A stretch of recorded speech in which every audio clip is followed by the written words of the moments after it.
அருளாளர் ராணி மரியா. அந்த புனிதரை பற்றி நம்ம இன்னைக்கு சொல்லலாமா? சொல்லலாமே. அருளாளர் ராணி மரியா எந்த ஆண்டு எந்த மாதம் பிறந்தார்? 1954 ஜனவரி 29. அருளாளர் ராணி மரியா எந்த மாநிலம் எந்த ஊரில் பிறந்தார்? கேரளா வடக்கஞ்சேரி. அவரின் பெற்றோரின் பெயர் என்ன? திரு பொன்னையன், திருமதி எலிசபெத். அருளாளர் ராணி மரியா இயற்பெயர் என்ன? மரியா ராணி. அருளாளர் ராணி மரியா வயதான பாட்டிக்கு கொடுத்தது என்ன? அரிசி, கறி, பழைய துணி. பாட்டியிடம் அருளாளர் ராணி மரியா சொன்னது என்ன?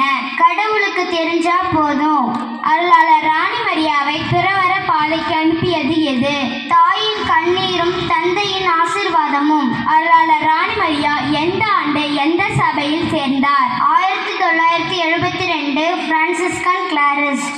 அருளாளர் ராணி மரியா எந்த ஆண்டு துறவற வாழ்வை ஏற்றார்? 1974. அருளாளர் ராணி மரியாவை பற்றி அவரது ஆசிரியர்கள் கூறியது என்ன? இந்த சிறுமி எங்கு சென்றாலும் பூ போல மிளிர்வார். நன்றி.